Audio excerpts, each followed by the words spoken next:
YouTube, what's going on? I've started a brand new podcast series over on my Twitch channel where we take a look behind the camera.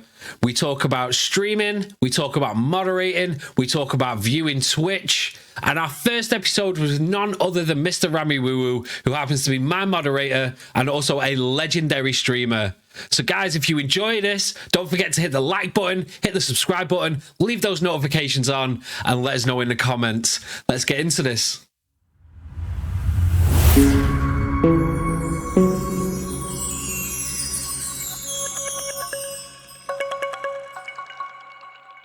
Ladies and gentlemen, without further ado, give it up for the one, the only MrRammyWooWoo. Yeah, dude. What's going on, man? How are we doing? No, I'm doing well, thank you. Yeah. I'm Bit not too nervous, bad, man. Definitely nervous. You know, first person and all. I've got big expectations to live up to. So we'll see how it goes. I don't know about that. Big expectations. What do you mean, big expectations? Well, in my case, low expectations. But hey, we'll move. we're trialing this, bro. We're trialing this. Thank you, Look Jessica. at that handsome dude. Look at you, handsome devil. Yeah, PJ's been on your stream the whole time. Ram's gonna make me blush. Mm-hmm. Not more than I blush this time, let me tell you. Right. So, Ram. Yes. I just want to give you a moment just to tell everyone who you are and what it is you do. What it is you do on stream. What is your content? So over to you, man.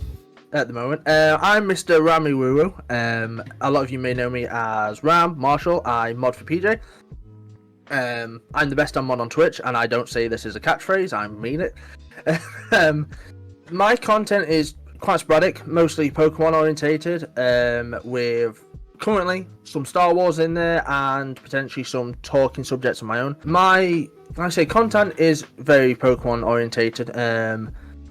I've got a love for Pokemon ever since a little kid, you know, and most of the time you'll see me doing that. Other times, if I'm not about on my channel, you'll always see me in PJ's and Bobby's channels because I am mod through and through. You know, I love modding for them. I won't change it. I'm very happy and privileged to be their mods. A lot of the time, and like I said, you'll see me around. I'm always there somewhere. It's always somewhere. He's always hiding in the shadows. I'm quite literally always somewhere. You know, lurking in the shadows because I'm, as a mod, you know, you watch and I'm always watching. You make it sound so creepy, man. I'm always watching. In a good way. I'm always here. In a good way. I will see you. If you don't see me, I still see you. Not looking over your shoulder, yeah, best bitch.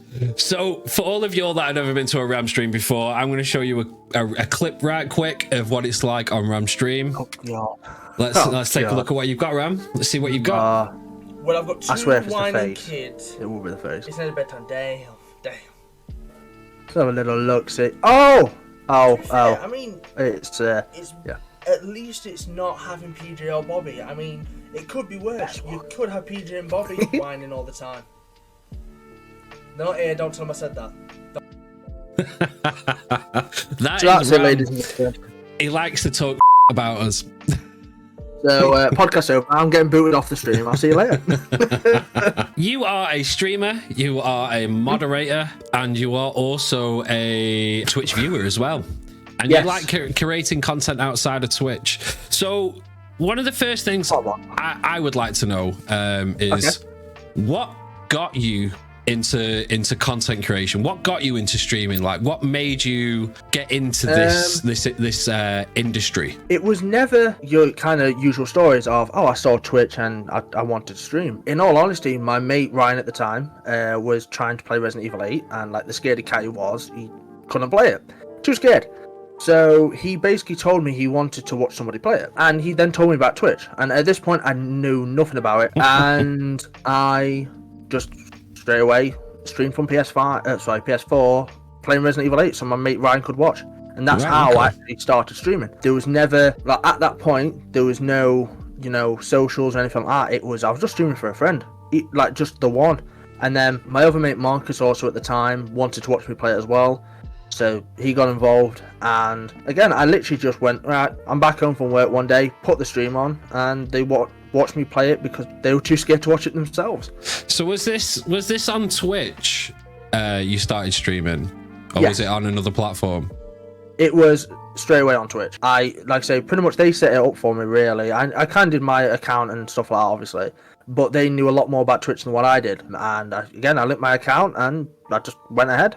No camera, no nothing, just me talking through my awful PS4 mic and playing the game for them, basically. Just straight in there. No ifs, no buts, no coconuts, no messing about. You fell into streaming purely by accident, okay? Yes. You basically did it for a couple of friends. You were playing a Resident Evil and they wanted to see it. And you did this straight onto Twitch from console, yeah? Yep. So what made you take that step from just doing it with no cam, no OBS, no nothing like that, and then working your way forward into the stream you have created today? Like, what made you pursue it more and take it further than just for a couple of friends? Finding out I enjoyed it, because when I was doing the streams with the friends, it wasn't them in the same party as me or anything like that. It was me streaming directly from my console, and they was in the chat talking, and I started to pick up the aspect of talking to chat, even if it was my friends. Like, they were telling me, oh, have you done this bit? And like trying to ask if they've seen everything, because obviously they wanted to watch me play it at the time. So I was making sure I tried to do everything for them. So asking me, oh, have you missed this? Have you seen this? Blah, blah. And really it came about when Marcus's girlfriend got involved as well. She was a massive Resident Evil fan and she helped me. And that was more like, we got into it a little bit more. So I was more confident about it because she was helping me within the game. Right. And then that aspect of me talking to chat started to pick up a little bit. And at the time, I didn't realise that one of my good friends, Truman, was a streamer. And he was also watching me at the time. So he then showed me around Twitch, basically. And it wasn't until I actually watched him stream that I was like, actually, I really enjoyed this. Now, I enjoyed the aspect of it anyway. But as soon as I got to know Twitch a little bit more and experience and look at other people stream, I was like, this looks really good. Because I've always been a bit of I'd say, anxious person and quite a shy person up until this point, especially with how I am. I love my games, I love my technology and everything like that, and I saw it as a really good outlet to be myself, because at school I got bullied pretty much all school life. I just saw it as my best friends at this point also is watching me play a game, and I just, from the years of being bullied at school, I felt really happy. And I think that's kind of why I pursued it, because I was like, if this is what it's like, I'm happy. I'm doing something with my friends, I'm doing something I enjoy also that I found out, and just the whole situation was very euphoric and brilliant. Right, okay. Well, that's cool that you've taken such a positive from it, and you've been able to continue that. So my next question then would be a lead on from that then, and everyone pulls inspiration from somewhere. So like, for example, when I look at Twitch streamers that I follow, big and small alike, and I have a look at what they're doing on their channels, and if I like something they do, then I will rework it into my own image, into my own sort of imagination. So is there any streamer or streamers, big or small, that you look at and you draw inspiration from? I can name quite a few. Yourself, Rob Master General, Money Benjamin, Old Benji Kenobi, Diva, Jester, honestly, to name a few. I look up to pretty much every streamer that I know. And there's no like favoritism or anything like that. I all look at you guys and I see what you're doing, and I love every second of it. Right, okay. You know, I pull certain aspects from each of you as best I can. At the end of the day, for me, to be a part of your journey on stream is, like I say, more than enough. It's the best way I could put it, basically, is I don't know. It's so hard to put into words, really.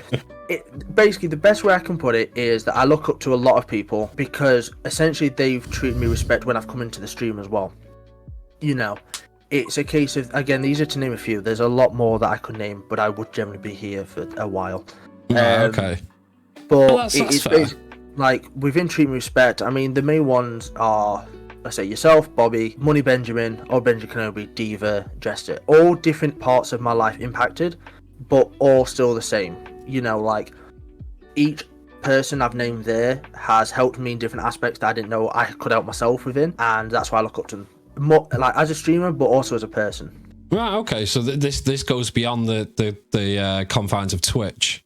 Yeah. And has impacted your life in a real world situation. That's amazing, man. How you've had such a positive journey and people around you have had such an impact on your mentality and your creativity. Have you ever suffered any dark times, any mental health issues due to content creation? Due to content creation in itself. So like I suffered depression anyway. Yeah, I suffered depression anyway. So there definitely came a point where I hit a roadblock. I used to stream for 12 to 16 hours a day at some point, and the burnout from that was massive. Now, I will say 12 to 16 hours? 12. All playing Fall Guys or games along those lines of games where people get involved. Now, my biggest advice on that subject just alone, don't do it. You will burn out very quickly, and it's not a nice place to be in. I was in a rut. I recently have been in a rut. I'm back now, I'd say, better and a lot better than what I was.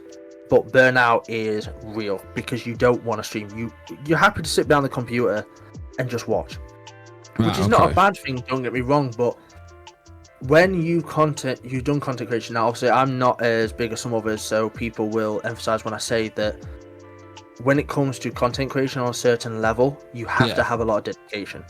And I have nothing but respect for the people that constantly go on each platform and will, just content create all over.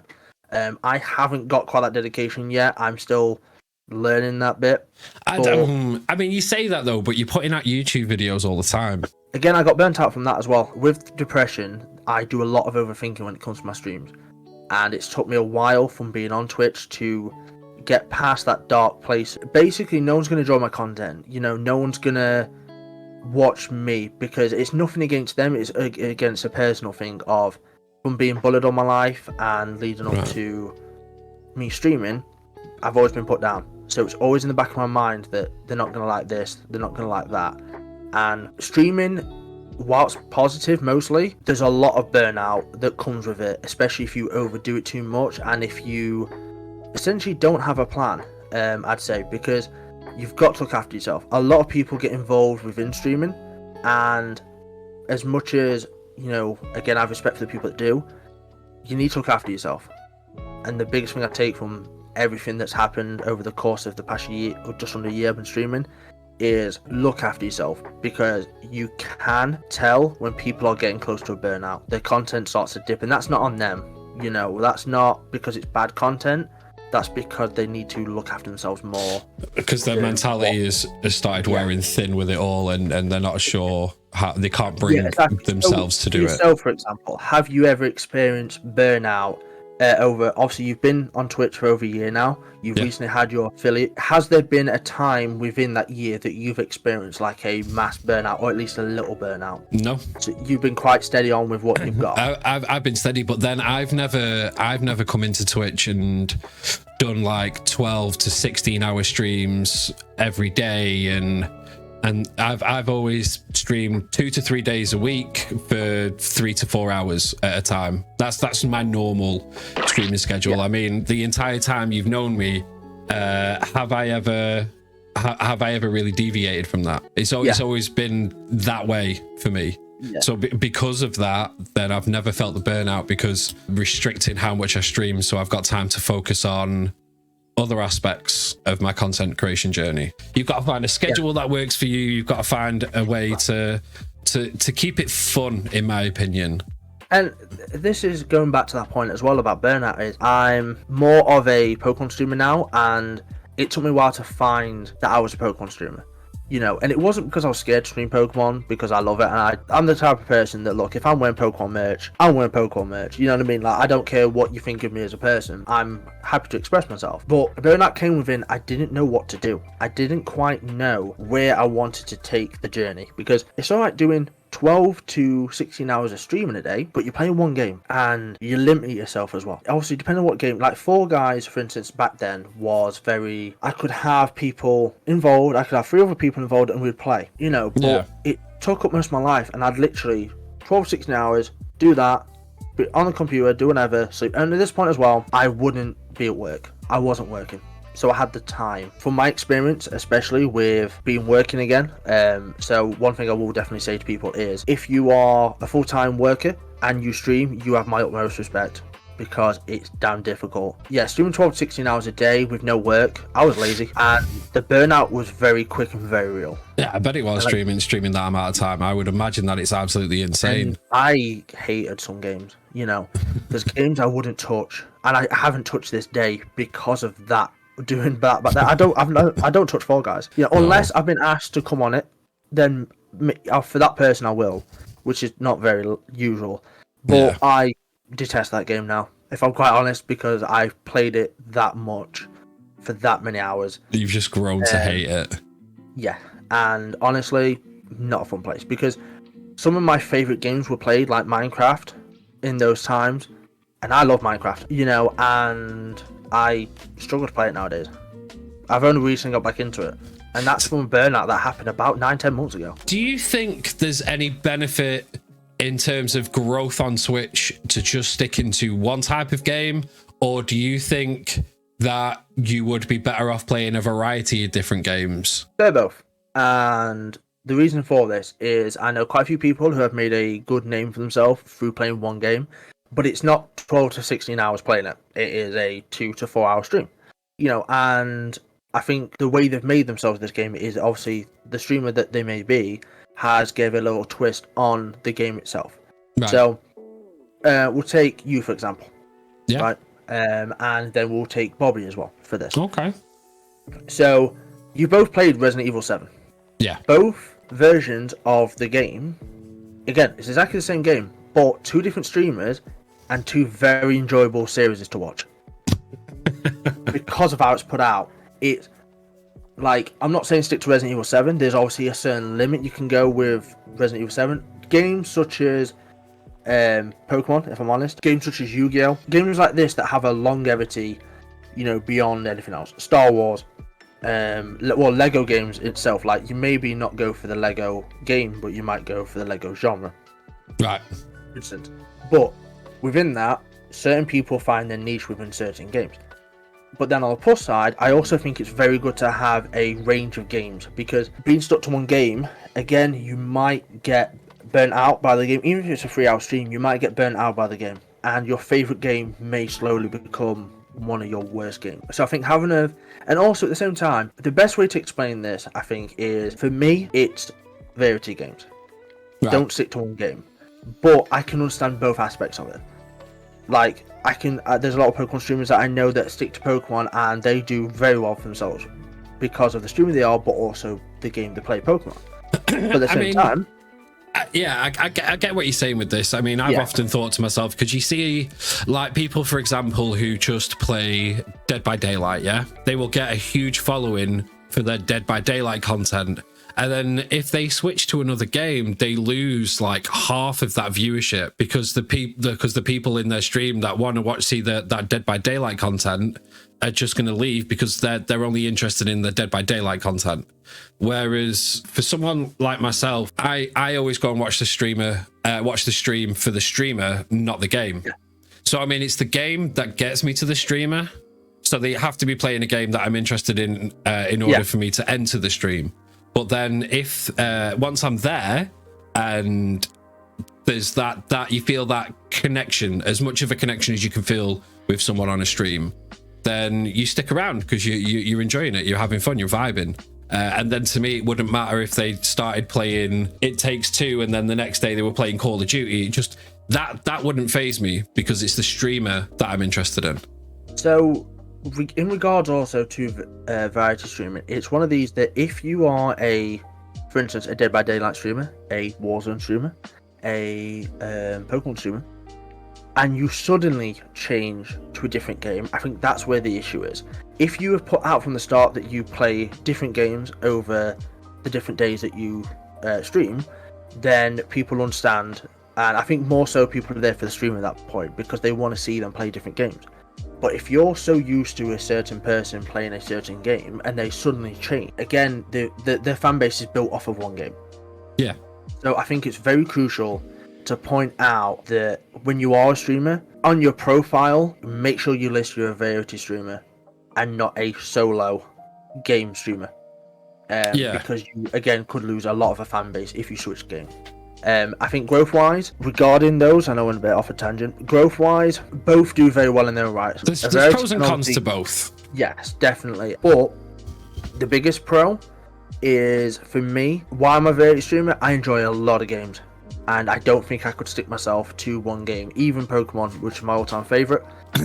Then Burnout would come into that. But for me, I love a variety of games. Whether it be Warzone, whether it be Road Trip Adventure, PS2 game, whether it be Pokemon, Minecraft, Lego Star Wars recently, you know, I have a lot of games that I love to play.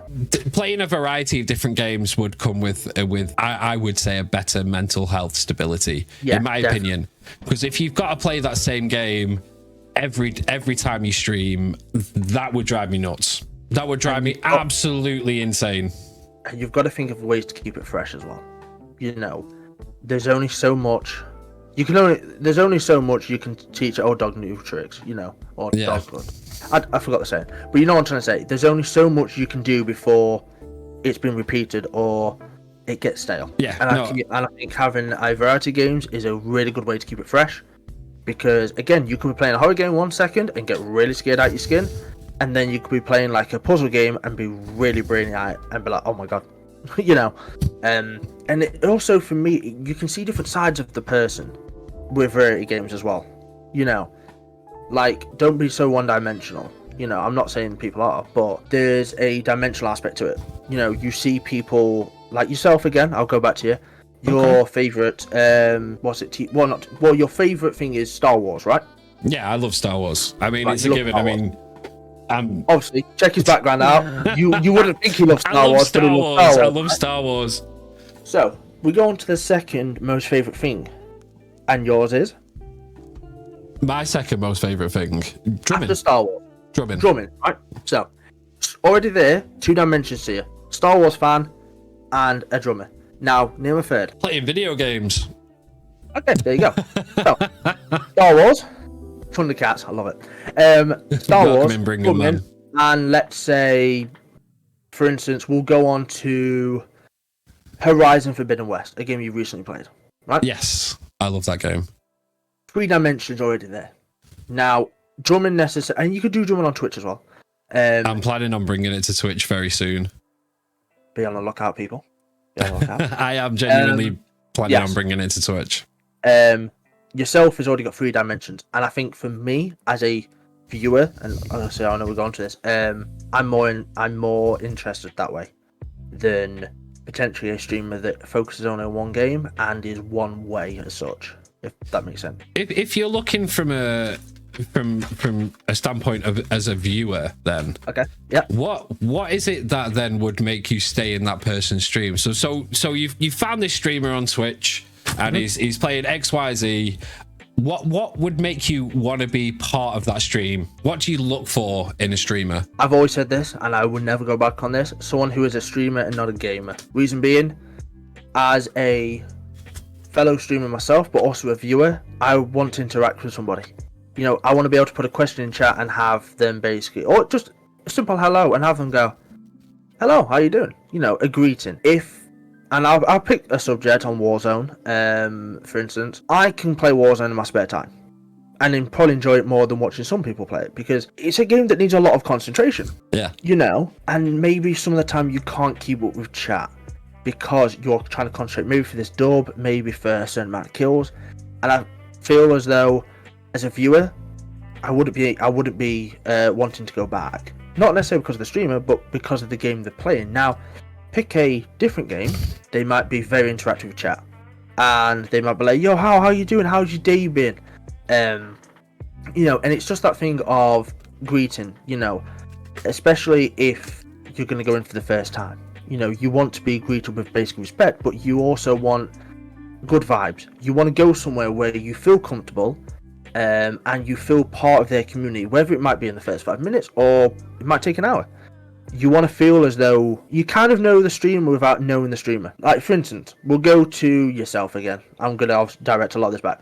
I met PJ through El Chulo. Straight away, I'm coming into PJ's chat for the first time, and I'm wondering what to expect. And what I got when I entered was a big yo, Ram, how's it? How you doing? How's it going? Blah, blah. And it was straight away, I felt welcomed and I felt essentially loved. You know what I mean? I felt important because you're paying attention to me, who's just said hey in your chat. And for me, that is what keeps me entertained and what wants me to watch more.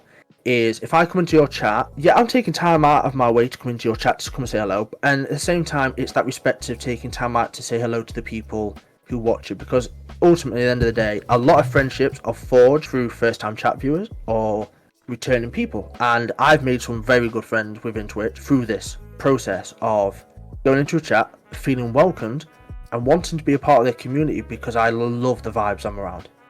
You know, I don't want to go into a stream where they don't talk, or if they do talk, they're a bit knobby or arsey, I'd say. But also at the same time, you want to feel welcomed and comfortable is the biggest thing. You don't want to go somewhere where you don't feel comfortable and anxious.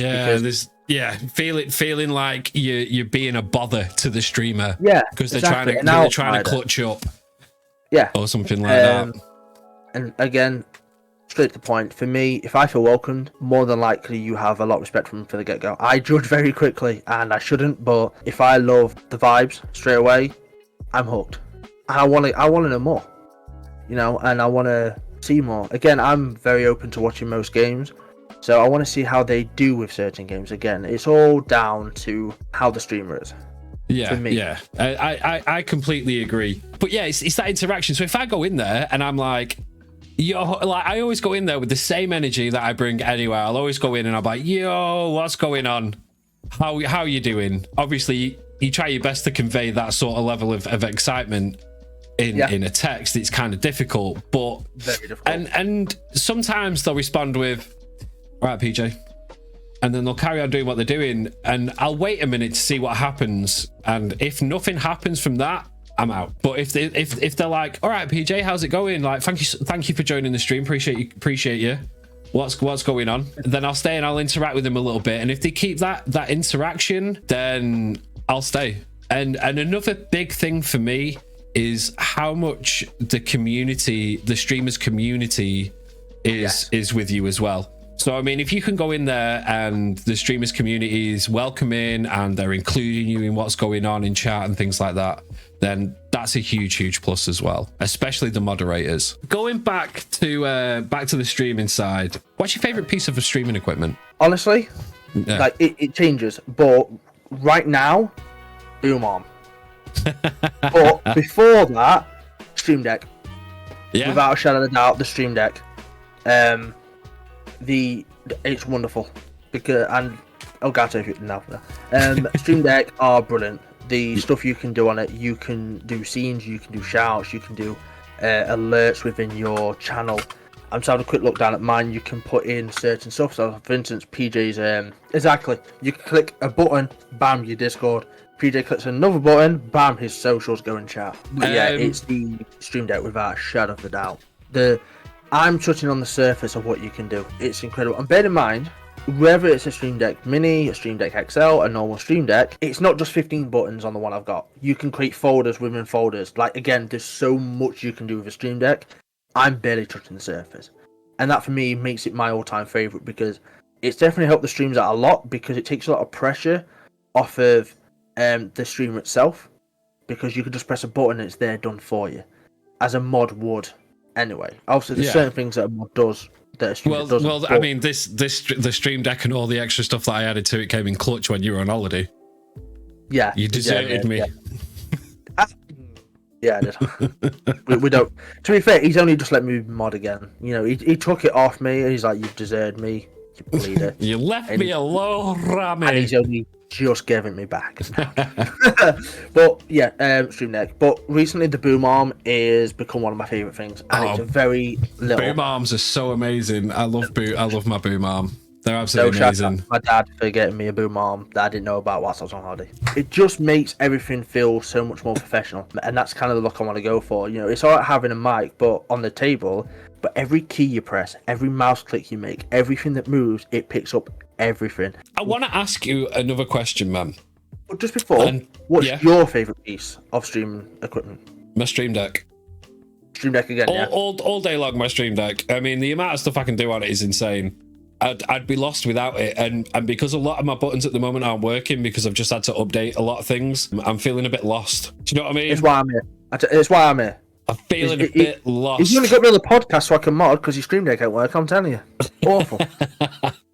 So, what would be your biggest fear? Say you hit that live button, your stream starts, it's all a go.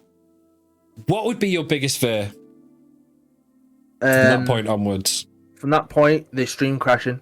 Technical issues are always a bugbear, but let's be honest, you're not a streamer unless you have issues. My biggest fear would be the PC crashing and losing everything, as I nearly did. Because everything you've worked for, everything behind the scenes that you've done, because a lot of people don't realise what you do behind the scenes to set up. For instance, you've set up this scene, right? You've got me and him on there, you've got a little soundbar for when we're talking. Like, a lot of stuff happens behind the scenes. And for all of that to disappear would be my worst nightmare, because there's a lot of stuff. And I never realised this. There's a lot of stuff on there. From your socials to transition, stingers, let's say. Your inputs of your microphone, your video camera device, your sound device. You know, you go on your... For instance, we'll take the scene we're on, for example. You've got the camera, which is an input of mine. You've got the cheers goal. You've got certain text. Imagine if all of that went away. And that's my biggest fear. Everything I've worked for, I'm not afraid of working to get it back, but the time is what worries me. Yeah, but thankfully though, when it comes to things like OBS, is you can back it up and then save it to your Google Drive, and you can put it in the cloud. Other thing, my biggest fear is having essentially a hate raid, or a hate spam. Right. Okay. Because as a person, for the past God knows how many years, I've been very conscious of my weight. I have been very conscious of it, and I'm not afraid to say it now. And if it gets used against me, obviously I know I've said it, so it is what it is. But my biggest fear is having stuff used against me that can hurt me and make me feel like I never want to stream again, or never want to be around again, really. So they're my two biggest fears. One's technical, one's personal. That's quite heavy. So I mean, do you not think though, as a content creator, that you have to have thicker skin because you're putting yourself out there on the internet for everyone? Yes. You've got to have thicker skin. I have learned very quickly, at least from working in retail, to have a very thick skin, because retail will beat you into that thick skin. Oh my god. So thankfully, because of work, and this is something I know we're going on to, is work's impacted my Twitch life, because without me going into retail, I don't think I would have had the thick skin that I've had. So there's that element to it. But at the same time, you definitely have to. I mean, luckily, I've been fortunate enough to have this kind of demeanor of, I don't really care what you think about me, in a sense. Like, again, I've been bullied and whatnot through going through school. I don't need to beat the baton on it, but for people who have potentially gone through bullying, there comes a lot of baggage afterwards when you finally realise what went off and why it went off, and trying to fix that as an adult is awful. So because of that whole situation,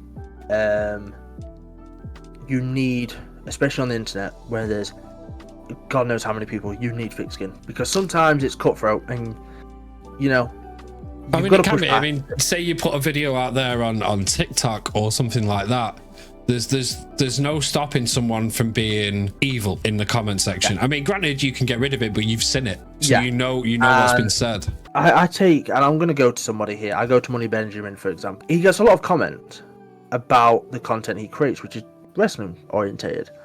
Right. And regardless of what has been said, he's seen it.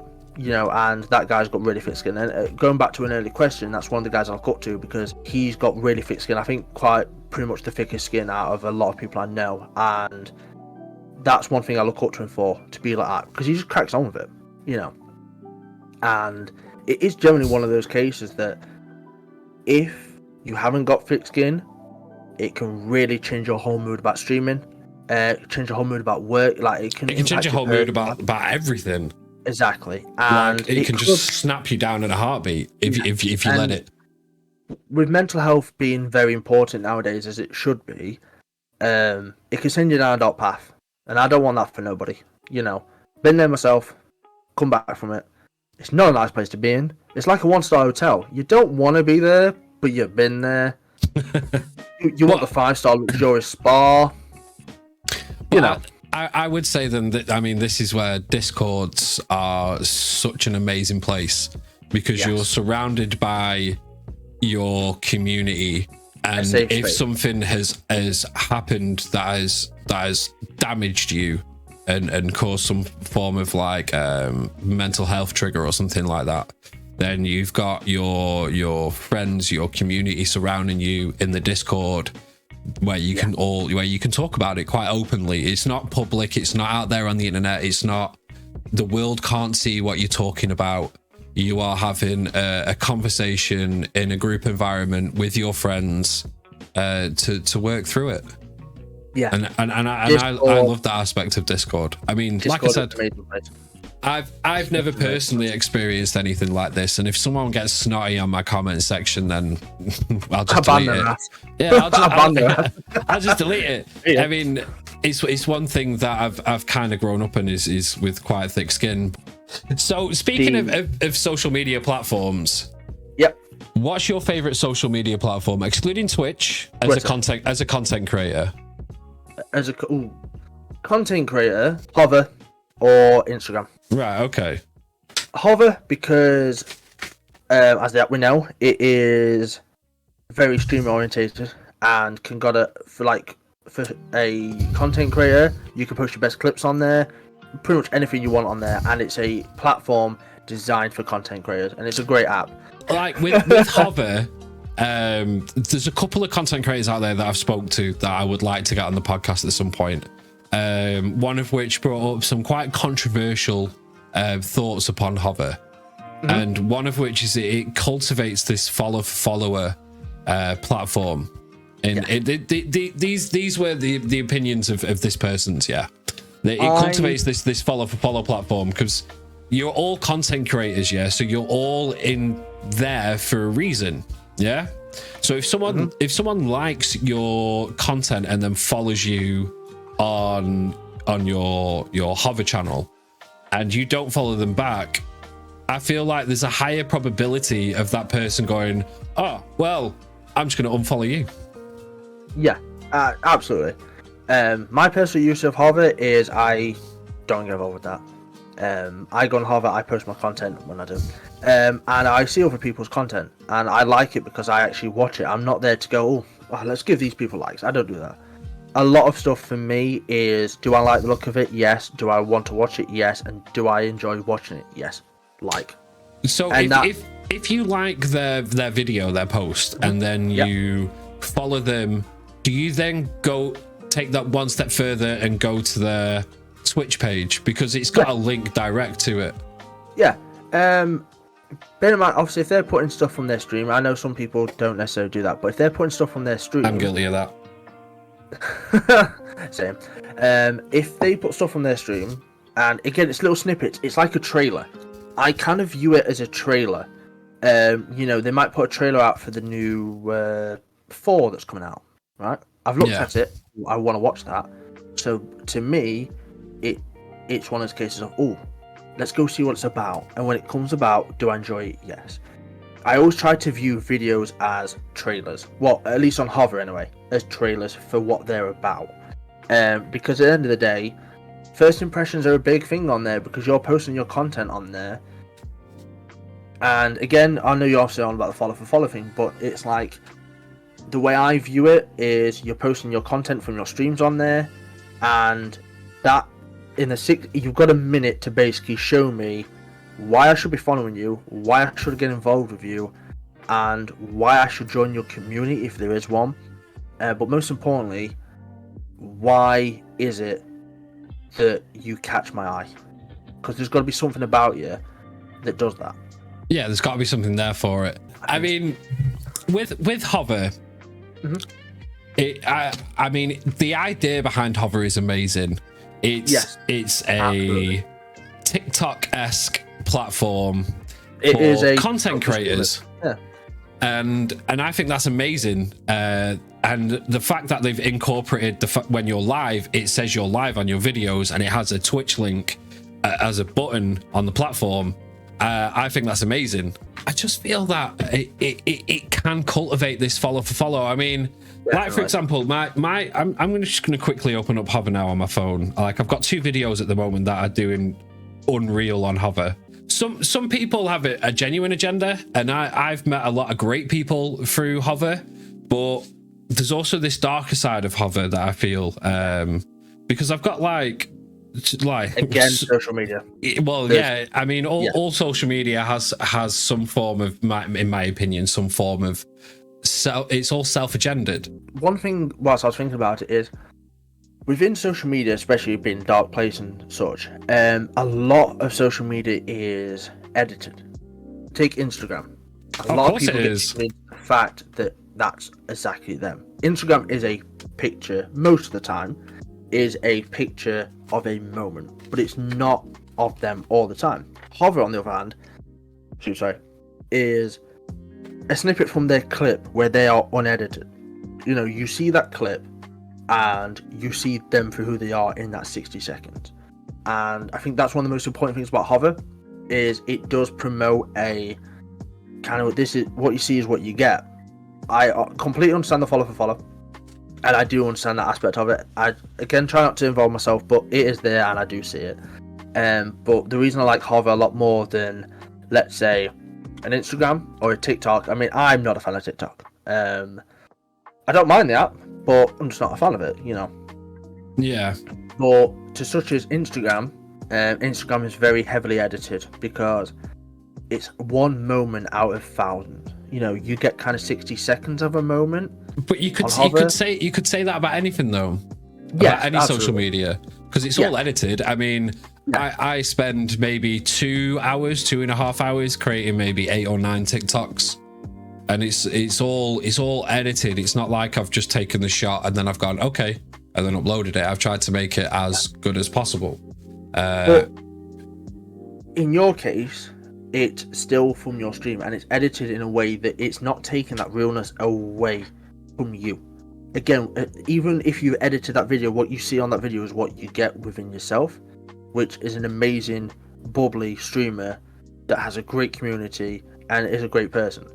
You know, and I'm not being paid to say that, by the way, because I'm his mod. Don't even shout at me. Don't you dare shout at me, chat. I can see you. But I mean that, you know, and that's the thing of, there's certain ways to edit, and I completely get editing. You know, you want to give the best kind of video out there. So for instance, you might post something to TikTok, right? You might post something to Hover, and you might edit it a little bit. You might put a bit of really cool music behind, like a really cool, I don't know, 7 kill streak on Warzone. 7 kill me? You're joking. Yeah, because you get 14, but hey, you know, you move on.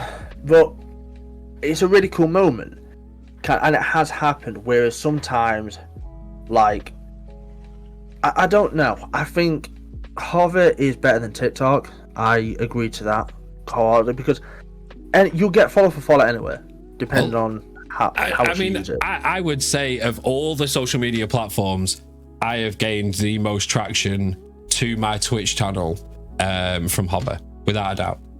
Yep. Without a doubt. And GG aspect on Hover as well is a great feature. The super like. Yeah. And the fact you only get 2, so you can't just go spamming super like after super like on everybody. Me, I use it for the things I really enjoyed. So I might look at 10 videos and I might go, I really enjoyed that one and I want to show my support. Bam, super like. It might not mean a lot to some people, but the fact that you've super liked a certain post to some might make their day, because oh my god, they actually really enjoyed my. And within obviously their thing, it increases traction, it increases the gravity, or what it was at the time, to boost your video, you know. And you only get 2 of these, so you have to use them carefully. You can't just go spamming, I don't know, your favorite streamer, like, oh yeah, let's push your thing. You can't do it. That's one really good aspect of that app, is you can't forcefully push the super likes out. No, absolutely, it's completely true. It's completely true. So I mean, I would say overall, Hover has done the most for me. It would probably be my favorite form of social media. You can do you when it comes to streaming, in my opinion. So if you want to go out there and you want to create a whole network of social media around you, then feel free to. It's your journey. It's entirely up to you what you want to do. So if you want to go out there and you want to create a Twitter account, but you don't want to create a TikTok account, then you don't have to. It's your journey. It's up to you. It's whatever works for you. I say it time and time again in my streams and in my Discord. Real life must always come first. It must always take priority. You've got work, you've got to handle something, you've got to do something. Go handle it. Go take care of it. Even if I'm on holiday and he's trying to bribe me to come back for modding. You've always got to take care of things. You've always got to handle your business before any form of social media or streaming or anything like that comes into effect. Because at the end of the day, how are you going to put out your best content if you're not the best version of yourself?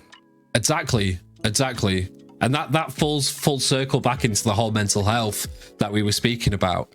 If you don't look after yourself as a content creator and you don't look after yourself as a streamer, then when you do go live, it's going to be visible. It's going to be seen because you're coming into it with half the energy and stuff like that. And your community will be aware of this and they will see it.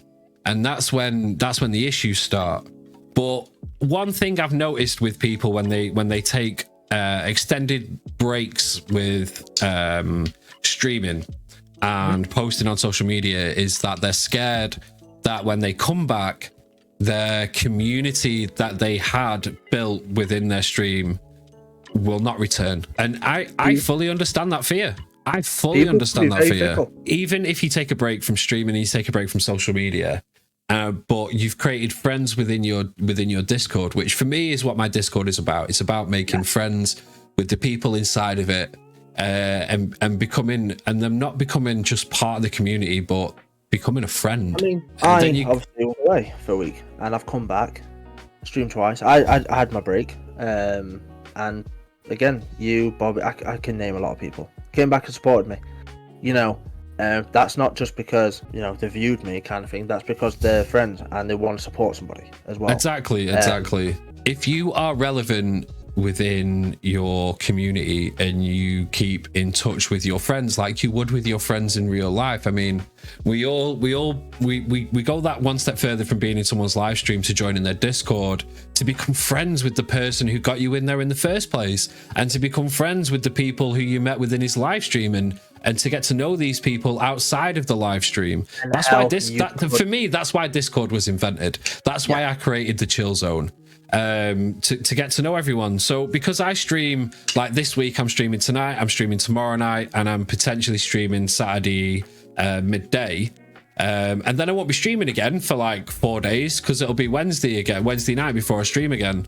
So I stay talking to everybody within the Discord and then get involved in everyone else's live streams that are within the community. And then some people who aren't within the community, I still get involved in their live streams. I mean, hell, I would have never been able to meet you in person had I never obviously came across Chulo and we went the journey that we did. But it's mad, isn't it, how Twitch can formulate these friendships, but then it also depends upon how much effort both parties are willing to put in to make a friendship happen.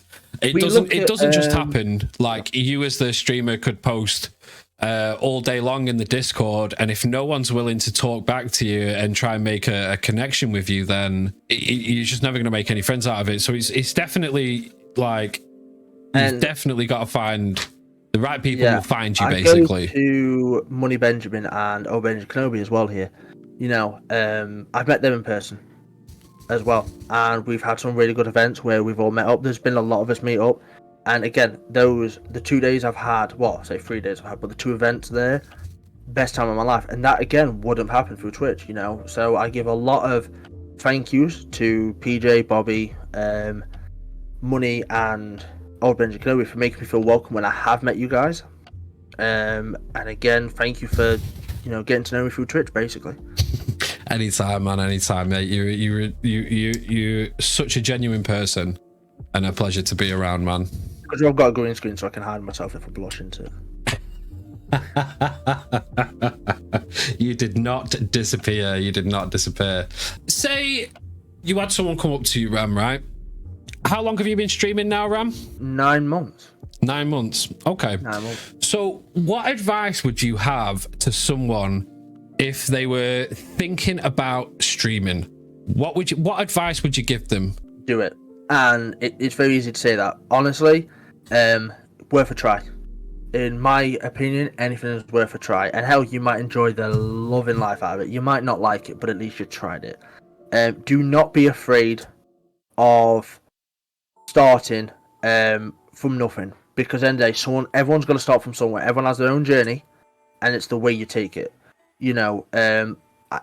Just start. It is honestly as simple as that. I get there's going to be a lot of overthinking. Push that to one side as best you can. Really think about it. Sorry, but just push yourself to go. I'm going to go live, because hell, you might make somebody's day. Someone might make your day from you streaming for that first time. Very true. Again, one of the best things I ever did. All I did was put on a stream for my friends playing Resident Evil 8 because they were too scared to, too scared to play the game. Yeah. And here I am now, and it's the best decision I ever made was streaming, because I met so many amazing people.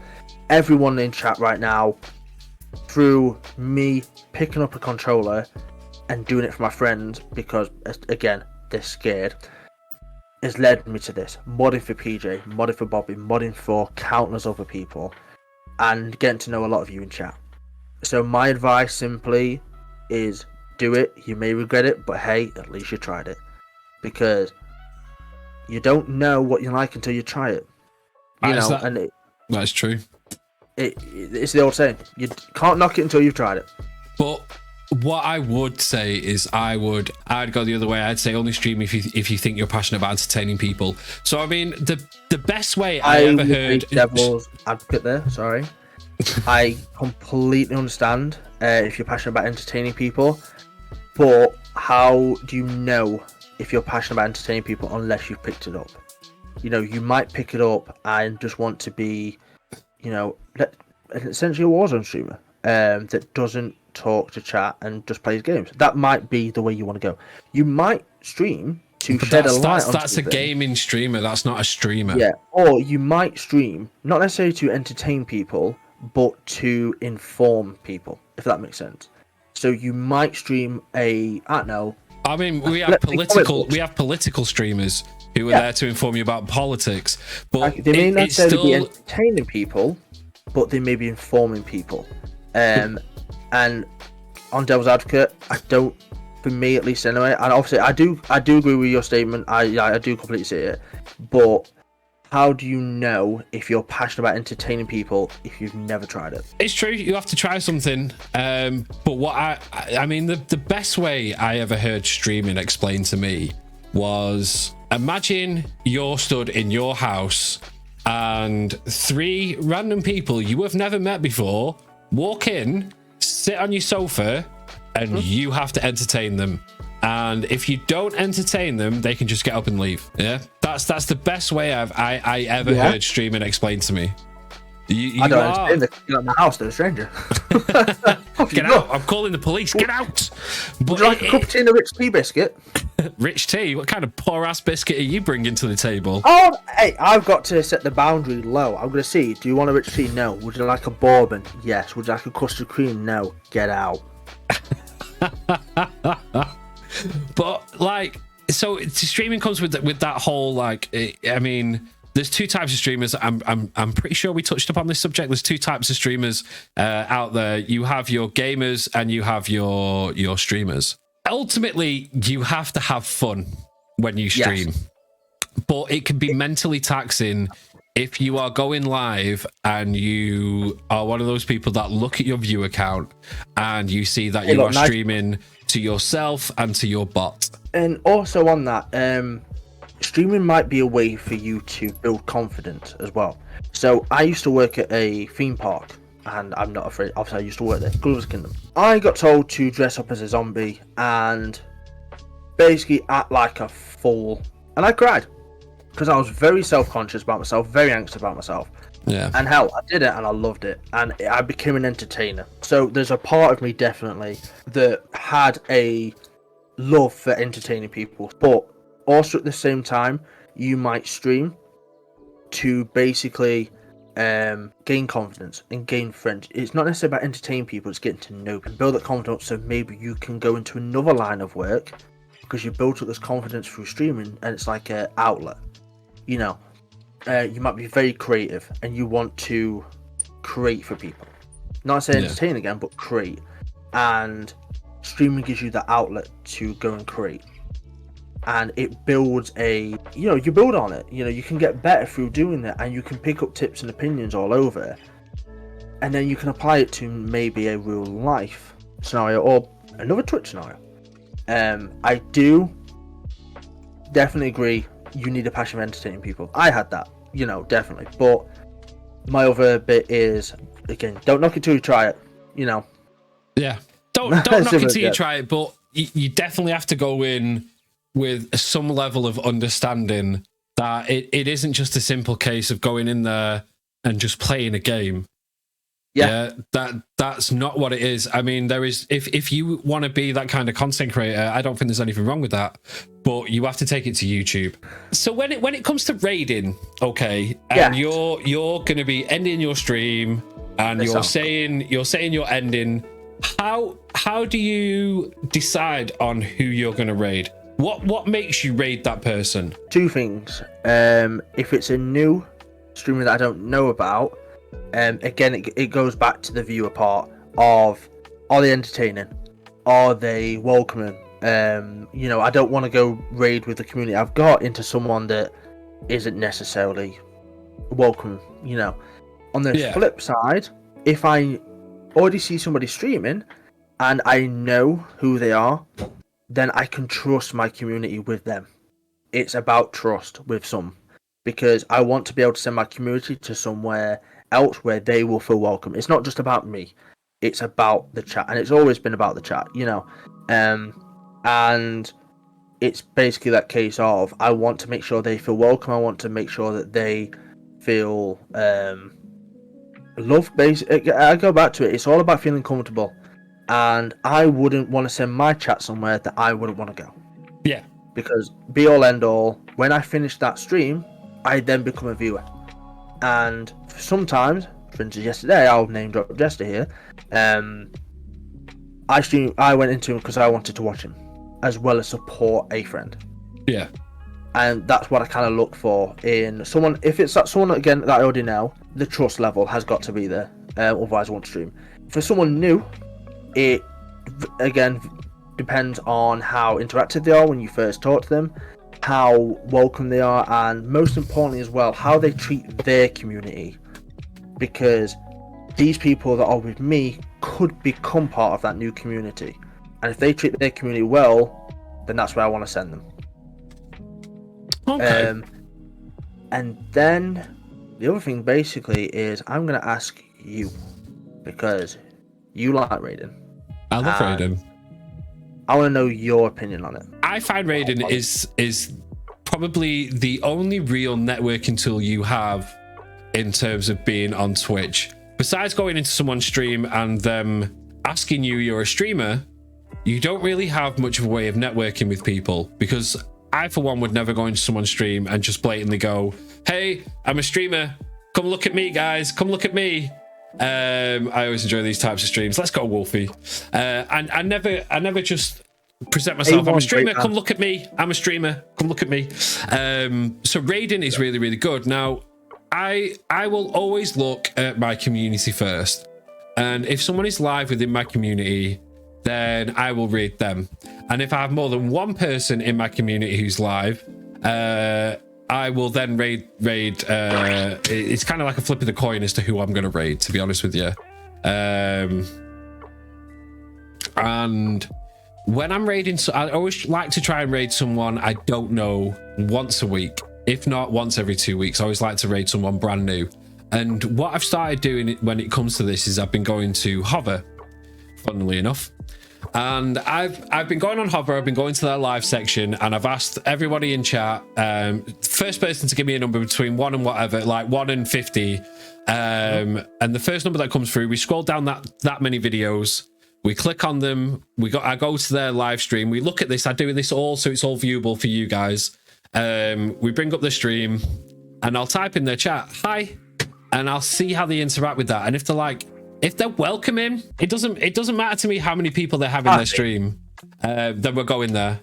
So yeah, I always like to do that. And yes, I agree, brother Jeff. I do tend to raid those with small viewers or small streamers. That's pretty much how I go through my raid process. Yep. So I will raid the community first, and then I will raid someone random once a week or once every 2 weeks. Yep. But yeah, so I want to know why you're called MrRammyWooWoo. As I'm sure everybody here wants to know why you're called MrRammyWooWoo. First of all, I have been through many name changes, and I'm finally happy with this one.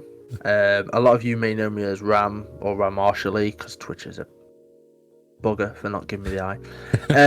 No, so MrRammyWooWoo. A lot of people refer to me as Rammy. It's just easier that way. It's always been Ram. You know, my initials are RAM, so it's always been Rammy. Now, the woo woo actually comes from PJ and Bobby, and when we're playing Warzone. A lot of when we're playing Warzone, actually. It's predominantly when I kill someone, it's like, yes, Rammy, woo! And I quite like the way that it stuck. And exactly, woo. And the best part is, if I'm gonna go woo, I can go MrRammy woo woo or MrRammyWoo. MrRammyWooWoo. You know, I can mix up a bit, but the main thing is basically PJ and Bobby decided to woo kind of stuck, and I was like, do you know what? I really quite like it. It's authentic. It's original to me. You know, because essentially when I was RA Marshall, I felt it was quite generic. You know, there's a lot of people that, if I'm honest, have been RA Marshall. It could be Ryan, it could be Razor, it could be anything, right? So it stuck, and I've put the Mr. at the start, a bit more professional-esque, and yeah, I'm now MrRammyWooWoo. MrRammyWooWoo. And I think as well the name is quite a good play on words anyway. You know, it's authentic. I went through Twitch, I went through Insta, I went through everything, and nobody's got the name I have. Not even close. So it's one of a kind, you know, and I'm definitely one of a kind. In more ways worse than better. You are definitely one of a kind, but I love it. Be careful with how you say that next sentence. You're gonna either make me blush or make me angry, and I'm pretty sure it's a mix of both. No, you are a very genuine, very kind person, and it rolls off the tongue. It's very, very memorable in my opinion. I mean, one thing I think is quite something that I tried to avoid was a lengthy name. But if it has a ring to it and it's not like a super lengthy name with like loads of X's and O's in it, you know, like, then your discoverability in terms of your username, as in remembrance, is still high. I mean, I will forever remember MrRammyWooWoo. Yeah. So I'm very happy with it, and for the first time in a long time, I'm happy with a name. Again, as I've said, I've been through a lot of name changes, so to actually set all on one properly, bellissimo. But what would you, if anyone else out there on Twitch was thinking of changing their Twitch name, what would you make them aware of before they did it? Everything. Do not do it. No. First thing I'm going to make everyone aware. If you are quite deep in your streaming journey, be prepared to change everything. Olivia will back me up on this one. I can see it already. I did the name change, not realizing I had to. My socials was granted. I knew that. Every link you put in chat that may link to your Instagram, that may link to your Twitch, well, you're on Twitch, Twitter, redo. That's links for one. Then your alerts are linked to your Streamlabs. Now your alerts are technically linked to your old name. It's the same profile but it's a different name, but it doesn't pick up that way. Yes, if you're going through a name change, please be aware you are going to have to change everything. Streamlabs, OBS, you're going to have to reconnect your whole OBS. A lot of stuff, even if it's from Twitch Guru, for instance, your shoutout command you may use from Twitch Guru. If you've not already seen, PJ has a video on YouTube. Thanks, man. Cheeky plug. Hey, look, I learned all my stuff pretty much from that video on Twitch Guru, and I highly recommend it. So, please be aware, if you are going for a name change, there's a lot that comes with it. It's not just as simple as changing your name. every alert, like for instance, you look down below me or PJ, you have a social bar that rotates. Be prepared to change all that, because you've got to change the in and out of one, your actual socials themselves, then the link that comes with the socials, then the alerts and everything. Like my first stream back after name change, I had no alerts going. I had nothing because I didn't update it. I didn't think to update it. I had everything running the day before, going, "Oh, it's gonna be great." Change my name, nothing. And absolutely nothing. I had nothing. It's a good job I have a loud voice and a big face. That's all I'm gonna say on that one, really. But please be aware. As much as you may love, I love the name change, and I'm so thankful I've changed everything afterwards. But you are gonna be in for a shock if you don't ready yourself, because you could lose a lot of stuff. You might lose that authentic feel to your first couple of streams, because everything's basically your old profile. Yeah, I can only imagine, man. I wouldn't even remotely contemplate changing my name now. I have got way too much linked into my Twitch account, like Brian, my TTS channel point, mix it up, like all my alerts, like, oh my god. Change it again. Yeah, rebranding is hard, yeah. Yes. But it could work for the better. And I have to say already, I feel better and know my rebrand has done better. But again, it's hard. It's very hard. Apollo is bang on the head with it. Sorry, if you was to change your name, what would you change it to? I wouldn't. I love my name. The only thing that annoys me about my name is I need an apostrophe between the N and the O. That's the only thing that I don't like, is Twitch won't allow me to have that. Modding, yeah. I mean, we've spoke a lot about the streaming aspect. We've not touched upon too much about modding, and you said yourself you've modded for quite a few people. Has there ever been a situation where you've had to mod for more than one person at the same time? And if so, how did you handle that situation? Luckily, I have 3 monitors. I will say that much for sure. I luckily had 3 monitors. I had a situation where I didn't have to. Obviously, one thing I want to make perfectly aware is, as a mod, I never feel I have to be somewhere. The reason I mod is because I want to be there. Right. But I mean, when you say you want to be there, but surely that means you just want to be there to enjoy the streamer and their content and interact with the community and the streamer. So what made you want to take that extra step and become a protector of the channel? I think, again, I go back to work, being a manager and duty manager. I'm always helping people, and that's my nature. I'm not big-headed about myself to say, oh my god, look at me, I do all this for people. I'd never view it that way.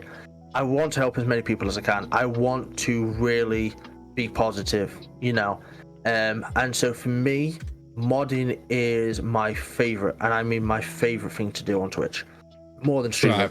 And really? Streaming's great, don't get me wrong. Yeah. So what is it about modding that you love so much? Helping people, and also like there's certain ways to help people. You've got your certain mod, the power. Now, do you know what? The power's nice, definitely, but the power doesn't pay. No, I'm joking. Did someone see tumbleweeds? Oh, tumbleweeds, please, let's go for it. I love it. Again, I just love helping people. I really do. Anything I can do to help. I want to make sure I've always cared more for other people than myself. That won't change. As I've said to you before plenty of times, and I've said to people, if I was to stop streaming, I will still be a mod. I won't come away from that aspect, and I am more than happy to give up streaming. As much as I love streaming, don't get me wrong, I found a love for streaming, I would still be a mod all day long. Something about it, something about helping people. For instance, we take your CZC streams, right? Okay. It's difficult when I'm not around, because I have such a influence on it because of how you set it up to be. There's a lot of reliability within me doing the predictions, the polls, the shout outs, and all the stuff that comes with your stream. It's been set up that way, and I take real privilege, but also the best way I could say it is, for me to be able to mod for people, I want them to trust me for starters, and I feel very privileged for when I can be a mod for somebody. You know? Because at the end of the day, you're trusting me with your channel, and I don't want to go against that. I don't want to break anyone's trust. I never do. And also, there is a bit of power that comes with a mod, but at the end of the day, you've also got to realize that you being this mod is also anyone new that comes into the channel. For instance, we look at chat tonight. You know, people have come in. I'm not necessarily been my moddy self because I'm on here, but the first person you might see before the streamer is the mod. The mod might be, yo, welcome and welcome. For instance, chat, we've had a raid tonight. You've all been so welcoming to that person. Yeah, thank you so much, guys. I mean, just not to cut you off, Ram, but I just need to say that one thing that makes me so so thankful to have you guys in my streams is how welcoming you all are. So when there's someone who comes into the channel that's brand new to it and they've never been in our channel before, you are all so welcoming to this person. And with raids as well, everyone's like, welcome raiders, like, you have no idea how much that means to me, and I appreciate it so much. So thank you for being so welcoming and so awesome. Yeah. Again, we go back to community and regarding mod. You know, for me, you pop into the stream. Let's say I'm modding again for PJ or Bobby. You come into the stream. I want to make you feel welcome. I want to make you feel like I did when I first joined. A lot of it is I want you to enjoy the experience that I experience daily.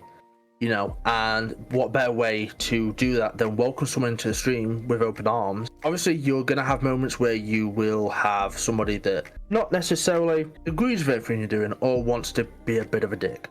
And then you've got to have the responsibility, but also the maturity to deal with that in a situation. Yeah. Because again, as I said, I want to help other people more than myself. I want to look out for people, and I will do anything for the people I care about.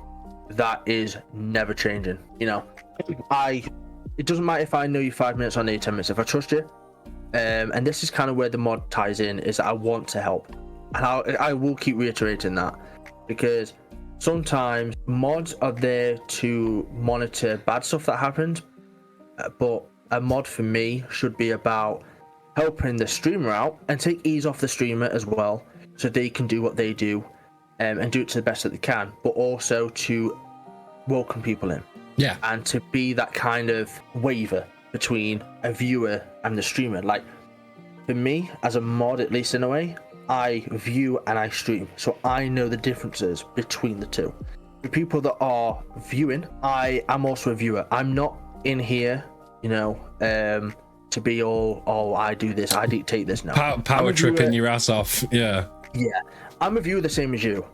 The only difference is basically I've been entrusted with a position to help the streamer out. But I'm still viewing the same as you guys. That is, I don't get any special.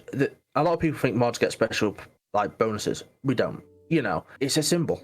And that symbol could be easily took away. Just remember that. You know, all it takes is a slash or mod and you're gone. So I take being a mod as a promotion as such.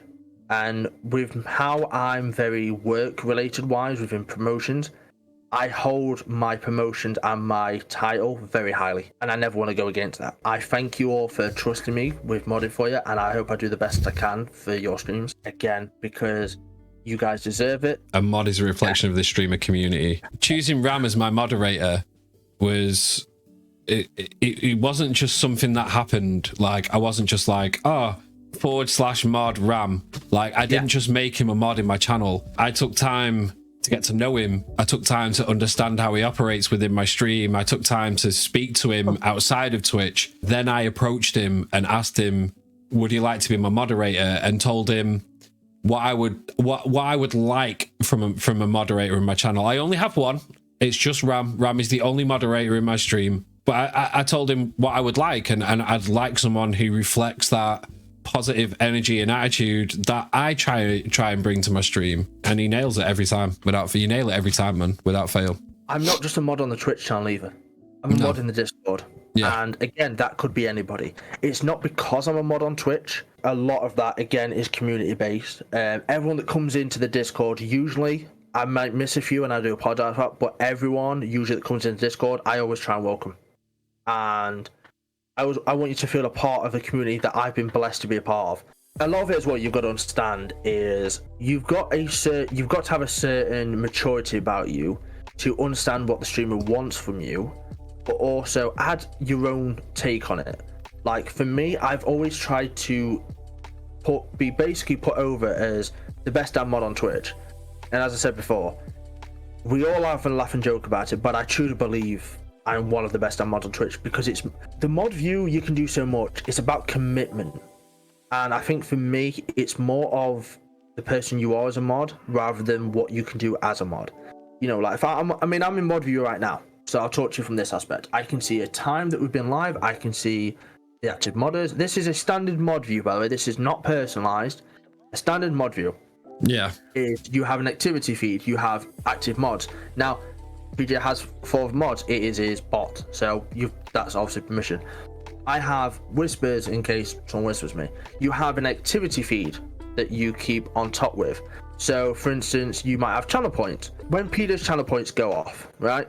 I look at them and I accept them to say they'll come through. If, let's say, a Jedi Master doesn't happen, I can reject it and give the person back their point. There's also a level of trust in that. You don't want to abuse that trust by giving everyone back their points. The streamer might want you to do that. The streamer might not. Yeah, again, it's all personal preference. But there's a level of trust that he trusts me with the mod view, because at the end of the day, I'm looking at it, the mod view, and I have an option to change the stream title. I have an option to change the game, the tags. Obviously, if he turns around to me and says, "Ram, can you change this?" Of course I'm going to do it. But you have to have a very high level of trust to have someone as a mod. You can have modders a laugh, don't get me wrong, but if you are kind of serious about stuff, you need someone who you can really trust to make sure they don't put an offensive or ridiculous title.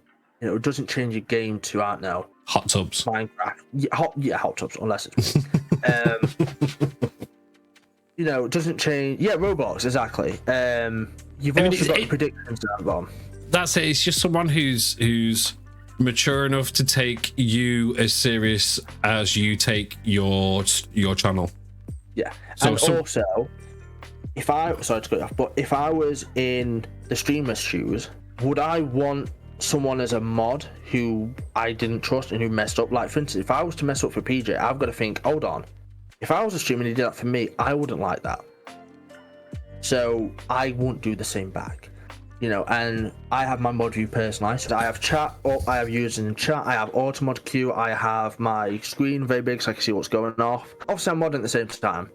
But a mod for me, in simple words, is someone you can trust, someone who can also push you to do better.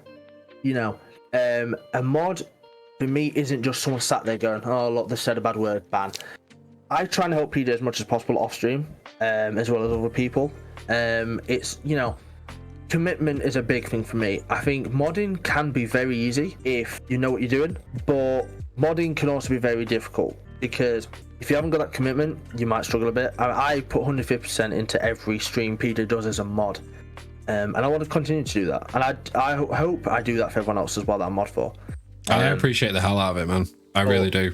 Like, at the end of the day, I've been given a responsibility that I want to uphold to, but I also want to show my, like, thanks and commitment, you know. So for any mods out there as well, one tip I'll give you is do not be afraid of the mod view, because the mod view will love you in turn. Also, if you're asked to be a mod, please take it seriously if they want to be serious, and don't mess them up, because you won't like it happening to you. Mod is a very fortunate part of my life, and I love modding. I won't change a thing for it, and I hope to continue to mod basically for as long as I can. Absolutely. You know? Mods are amazing. They protect the channel. So hell of a lot better, yeah. So like, mods are there to be welcoming. We'd be lost without them. Being a streamer without a mod is a very, very difficult thing, because you have to be so on the ball with what's going on within your chat that it can take you away from your train of thought or what you were doing in a game or something like that. So having a moderator there to manage your chat and be welcoming and do all the stuff that makes your stream flow so much better is just next level. I mean, one saving grace I had when Ram was on holiday was my stream deck. I'm still better than stream deck. I was able to shout people out from it. I was able to raid people from it. And then I managed to bring up something on my side menu that says like delete buttons and stuff like that, time people out. So I got by, but it wasn't as flowing as it is when he's there. So what has changed from when you first started streaming to now as a person? Not as a streamer, but within yourself. Growth. I've grown as a person. Like the ability to make friendships with people without ever physically meeting someone. So being able to make friendships through Twitch and Discord has been an amazing thing, and it took some time to get there. It took some time to learn to acquire that ability, because I've always been quite a social person, but social in a face-to-face sense. So there we have it, guys. The first ever podcast. Hopefully we're just going to improve. We're going to get better and better. We're going to have more guests on. I can't wait. Come and join us on the live stream to watch this happen live, where you can ask your questions to a undiscovered streamer. Till next time, guys, stay safe, take care, and check out the other videos.